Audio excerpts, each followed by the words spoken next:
ఓం హనుమతే నమః.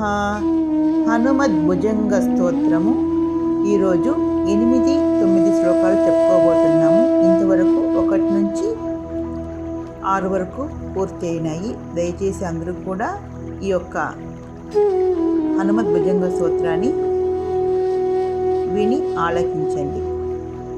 భజే రామదూతం భజే రామదూతం భజే రామదూతం భజే రామదూతం భజే రామదూతం భజే రామదూతం భజే రామదూతం భజే రామదూతం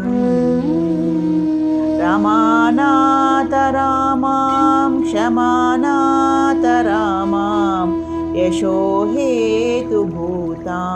విశోకాం విధాయ వనం సందహం తం జవాద్దానవానాం సదా చింతయే శ్రీ హనుమంతమేవ సదా చింతయే శ్రీ హనుమంతమేవ. మహాభూతపీడాం మహోత్పాతపీడాం మహావ్యాధిపీడాం మహాదుఃఖపీడాం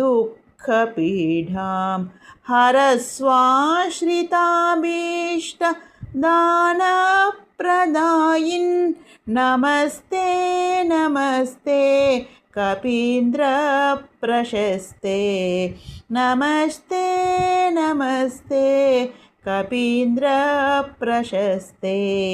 భజే రామదూతం భజే రామదూతం భజే రామదూతం భజే రామదూతం.